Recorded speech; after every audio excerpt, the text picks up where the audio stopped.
اعوذ باللہ من الشیطان الرجیم بسم اللہ الرحمن الرحیم انک لا تسمع الموتى ولا تسمع الصم الدعاء اذا ولوا مدبرین وما انت بهاد العمي عن ضلالتهم ان تسمع الا من يؤمن بآیاتنا فهم مسلمون۔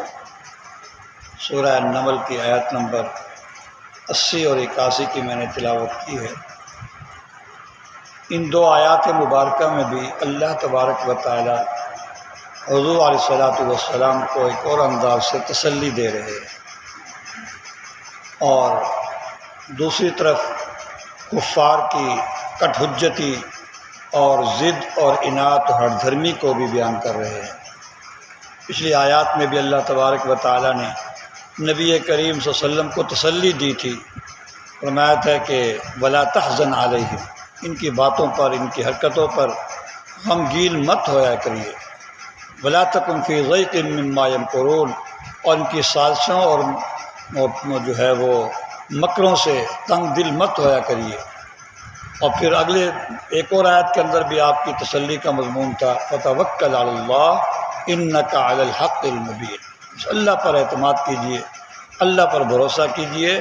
آپ واضح حق پر ہیں، آپ کو پریشان ہونے کی ضرورت نہیں ہے کہ جب میں حق پر ہوں تو لوگ میری بات کیوں نہیں مانتے۔ حق کو کم لوگ ہی مانتے ہیں، اکثریت حق کو نہیں مانتی، اکثریت ہمیشہ غلط راستے پر چلتی ہے، یہ شروع سے ہی یہ دستور چلا آ رہا ہے۔ ان دو آیات مبارکہ کے اندر جو آج میں نے تلاوت کی، اس میں بھی آپ کی ایک لحاظ سے تسلی کا مضمون ہے، ایک اور انداز سے، کیونکہ آپ علیہ الصلوۃ والسلام خوب محنت کرتے تھے، خوب دعوت دیتے تھے،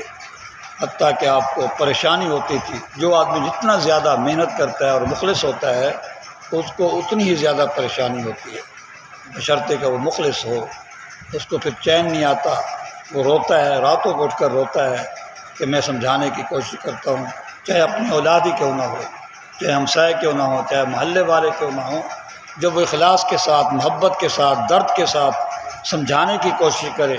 اولاد نہ مانے، رشتہ دار نہ مانے، دوست نہ مانے، ہمسائے نہ مانے، درد ہوتا ہے، غم ہوتا ہے، پریشانی ہوتی ہے۔ بعض اوقات انسان کے دل میں یہ بھی خیال آتا ہے پتہ نہیں میرے اندر کوئی کمی ہے، یا میرے سمجھانے میں کوئی کمی ہے، اس کے طریقے میں کوئی غلطی ہے اور کوئی کمی ہے۔ تو بہرحال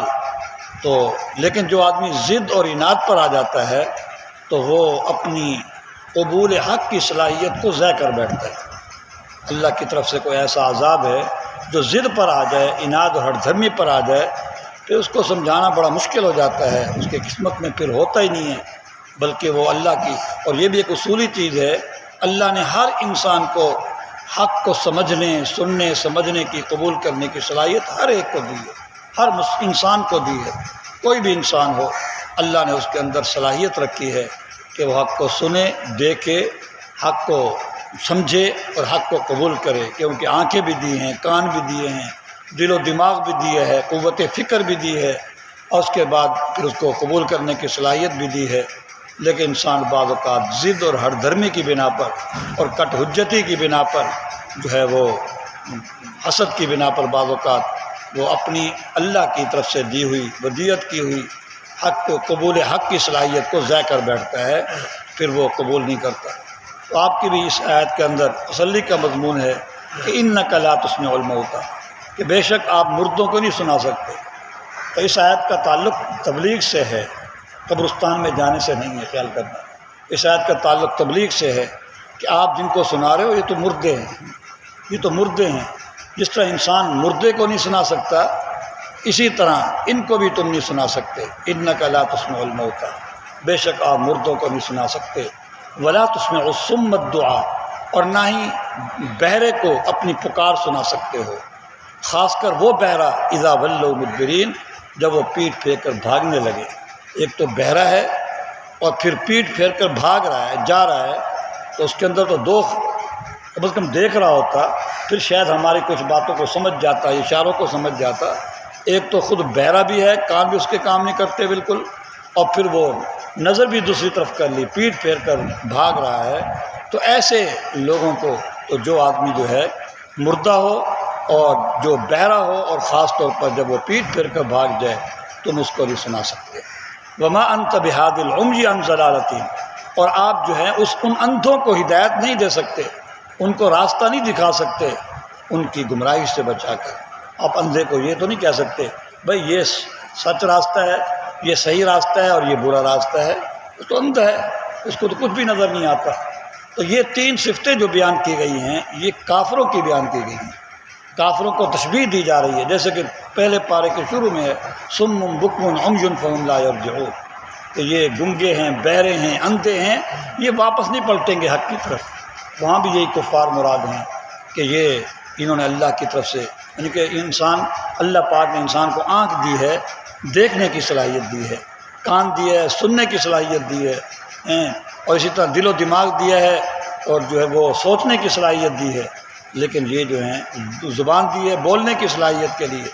لیکن یہ لوگ ضد اور ہٹ دھرمی کی بنا پر اب گویا کہ یہ اندھے ہیں، گنگے ہیں اور بہرے ہیں، اور یہاں ایک اضافی صفت بیان کی کہ یہ جو ہیں یہ تو مردہ ہو چکے ہیں۔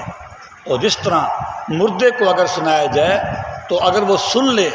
اس کو سننے کا کوئی فائدہ نہیں ہوتا، سننے کا کوئی فائدہ نہیں ہوتا، کیونکہ دارالعمل دنیا تھا،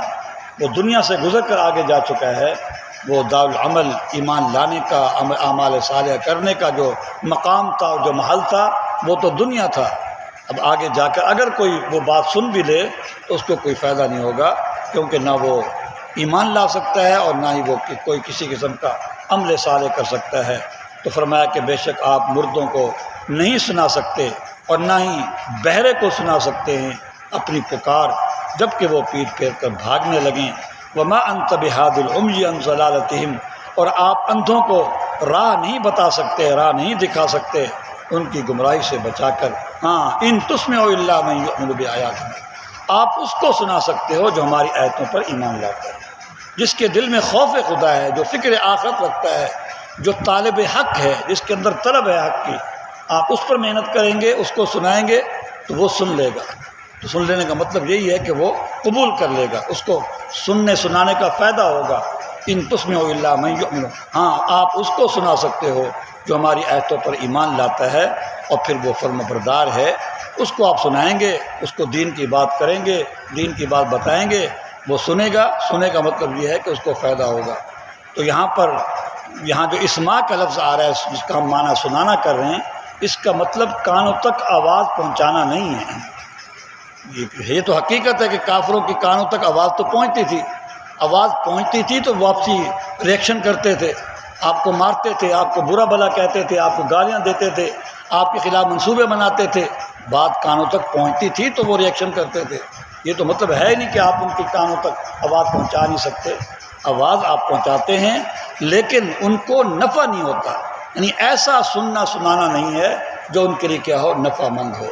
وہ نافع نہیں ہے۔ بالکل اسی طرح مردہ، اگر آپ مردے کو، کوئی کافر مردہ ہے، اس کو جا کر کہیں گے بھائی اب ایمان لے آ، وہ سن بھی لے تو کوئی فائدہ نہیں ہوگا، کیونکہ قبر جو ہے وہ اس کی آخرت ہے، اور آخرت دارالعمل نہیں ہے، دنیا دارالعمل ہے۔ ایمان لانے کا اور عمل کرنے کا محل اور مقام وہ دنیا ہے۔ تو بہرحال یہ ذہن میں رکھیں، یہاں مطلق اسماع کی نفی نہیں، جس کا معنی ہے کانوں تک آواز پہنچانا، یہ اس کی نفی نہیں کر رہے، یہاں نفی ہو رہی ہے سماع نافع کی، یعنی ایسا سننا جو فائدہ دے، انسان اس پر عمل کر لے، اس کو قبول کر لے، ایسا سننا، اس کو کہتے ہیں سماع نافع۔ اس کی نفی ہو رہی ہے کہ یہ کافر اتنے ضدی ہو چکے ہیں، اتنے ہٹ دھرم ہو چکے ہیں، اور عناد میں اتنے ڈوبے ہوئے ہیں، کٹ حجتی میں اتنے غرق ہیں کہ اب آپ ان کو سناؤ گے تو یہ سنی ان سنی کر دیں گے۔ تو اس سنی ان سنی کرنے کو قرآن کی تعبیر میں اس کو جو ہے وہ گویا کہ نہ سننا ہے۔ جس ہم کہتے ہیں نا کہ فلاں افسر کے بعد میں گیا، اس نے تو سنی نہیں، حالانکہ سنی تو ہے، اس نے سب کچھ کیا ہے، سب کچھ اس نے کیا ہے، لیکن وہ مطلب یہ ہے کہ اس نے قبول نہیں کیا، اس نے عمل نہیں کیا میری بات پر۔ اسی طرح ہم بیٹے کو سمجھائیں، وہ سن تو رہا ہے لیکن عمل نہیں کرے گا تو ہم یہی شکوہ کریں گے یہ تو جی سنی ان سنی کر دیتا ہے۔ تو یہاں یہی سنی ان سنی کرنا ہے کہ جو قبول نہ کرے، ورنہ کانوں تک آواز کا پہنچنا وہ کافروں کو پہنچتی ہے اور یقیناً پہنچتی ہے، لیکن وہ ضد کی بنا پر، اور ضد ایسی بیماری ہے کہ حق سامنے ہوتے ہوئے بھی انسان کبھی قبول نہیں کرتا، ایسی خطرناک بیماری ہے۔ ایک مرتبہ میں نے پڑھ رہا تھا ایک نبی علیہ السلام کے بارے میں، وہ کسی سے دوڑتے ہوئے جا رہے تھے کسی آدمی کی وجہ سے، لوگوں نے پوچھا کیوں دوڑ کر جا رہا ہے؟ فرمایا کہ اس کی انسان ہی تو ہے، فرمایا کہ انسان ہی ضدی ہے، یہ تو ضدی سے انسان کو کفت ہوتی ہے، وہ دور بھاگتا ہے، اس میں نہ سننا ہوتا ہے نہ قبول کرنا ہوتا ہے۔ اس لیے ضدی آدمی کو اللہ پاک ہی فرمائے کہ محنت کرنے کا کوئی فائدہ نہیں ہے، یہ ضد اور عناد اور ہردرمی میں اتنا غرق ہو چکا ہے کہ اب یہ اپنی صلاحیتیں جو اللہ نے دی تھی اس کو بھی ضائع کر چکا۔ تو بہرحال یہ ذہن میں رکھیں کہ اس آیت کا تعلق یعنی کہ اسم سماع نافع کی نفی ہو رہی ہے کہ ایسا سماع جس سے نفع ہو یہ نہ مردوں کو ہوتا ہے جیسا کہ ان کافروں کو بھی نہیں ہوتا۔ تو یہ اس چیز میں تشبیہ دی جا رہی ہے، اور اس آیت کا تعلق تبلیغ سے ہے، قبرستان میں جا کر اس کے بارے میں نہیں ہے کہ آپ جس طرح کافروں کو دعوت دیتے ہیں، لیکن یہ ضدی ہو چکے ہیں، یہ گنگے ہیں، یہ بہرے ہیں، یہ مردے ہیں، یہ اندھے ہو چکے ہیں، یہ قبول نہیں کریں گے۔ اسی لیے آگے فرمایا کہ ہاں آپ ان کو سنا سکتے ہو، آپ ان کو سنا سکتے ہو جس کے اندر خوف خدا ہو، جو ایمان رکھتا ہو، آپ اس کو دین کی بات سنائیں گے تو وہ سنے گا۔ حالانکہ سنتے دونوں ہیں، مطلب یہ کہ یہ قبول کرے گا، یہ اس پر عمل کرے گا۔